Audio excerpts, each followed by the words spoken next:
Negro in Africa did not come to America to seek religious freedom or escape from the rule of their king. They came because they were forced to by men who made a living by selling slaves.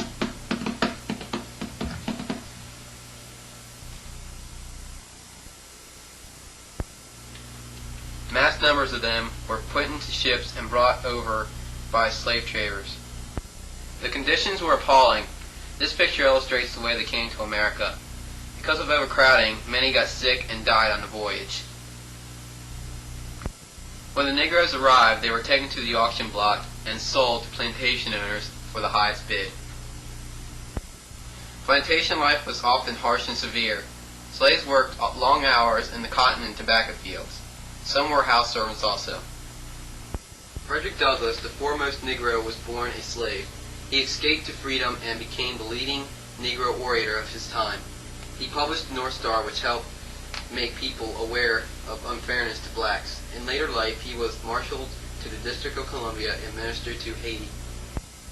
In 1834, John Emerson took Dred Scott, his slave, north to Wisconsin. John returned to Missouri with his slave. Scott sued Mrs. Emerson for his freedom on the grounds that he was in free territory and that ended his bondage. This case went all the way up to the U.S. Supreme Court. The court upheld that a Negro had no rights which the whites need respect. Even though Scott did not win the case, he furthered the cause of the anti-slavery movement. Harriet Tubman was also born a slave and fled north to freedom in 1849. She joined the Underground Railroad and went back south 15 times to free 300 fugitives before the Civil War started. At one time, $40,000 was offered for her capture. During the Civil War, she served as a scout, spy, and nurse. During the Civil War, the Union Army encouraged Negroes to join. Nearly 200,000 answered the call. Training of the Negro soldier began immediately after the Emancipation Proclamation was put into effect in 1862. Booker T. Washington built the Tuskegee Normal and Industrial Institute into the leading school of his time for the Negro. At the foot of his monument at Tuskegee, it is inscribed, "He lifted the veil of ignorance from his people and found the way to progress through education and industry." William E.B. Du Bois was a socialist scholar and author. He helped to establish the NAACP. He believed in the idea of the talented tenth and opposed stress on industrial education for the Negro. George Washington Carver was the foremost Negro scientist of his generation. He developed over 100 different products from the sweet potato and peanut. He also taught the South much about crop rotation and not to depend on tobacco and cotton so much. Both he and Du Bois were excellent black educators and were commemorated by a special coin at the rate. There have also been many contemporary blacks who have contributed to American history, one of which is the late Reverend Dr. Martin Luther King. Dr. King's effort in behalf of his race and his country earned him the Nobel Peace Prize in 1964. He was the second Negro to win the award. His life was extinguished by an assassin's bullet in Memphis, Tennessee on April 4, 1968, after his famous speech. Great musicians like Louis Armstrong, Duke Ellington, and Count Basie pioneered into the jazz field for black musicians. Jimi Hendrix and B.B. King were one of the first black rock musicians to hit the scene, but as many people know, Jimi Hendrix and many other great rock performers died tragically in a plane crash after just performing. James Brown, with his rock and soul style of music, made it big. He has performed in movies such as Animal House and Dr. Detroit, and is still singing in concerts after all these years. Jackie Robinson was the first black to play for the National Baseball League. He played outfield for the Brooklyn Dodgers and was an outstanding player. Willie Mays was one of baseball's finest players. He played for the San Francisco Giants in the outfield. He was also one of baseball's first black managers. Muhammad Ali and Joe Frazier were two of boxing's greatest champions. Muhammad Ali can still be seen doing Decon Roach Cola commercials saying, "Kills bugs dead."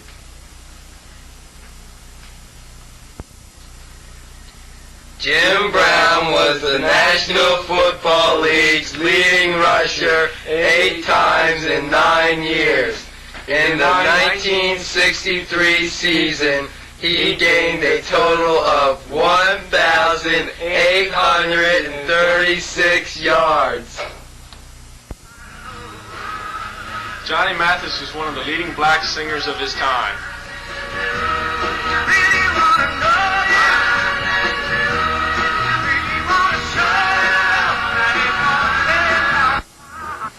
Some of our greatest comedians have been black. There have been Flip Wilson, Eddie Murphy, Richard Pryor, and Bill Cosby. Bill Cosby has a new show called The Cosby Show and also did voices for The Fat Albert Show.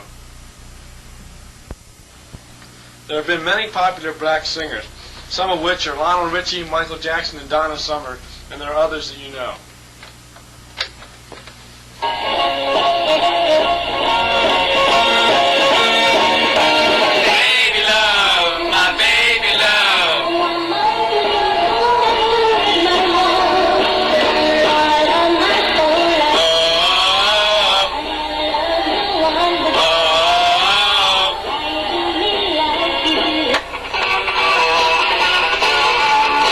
They're gonna take you up and never back.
conclusion, we believe that blacks have made a great contribution to society and are still presently doing so.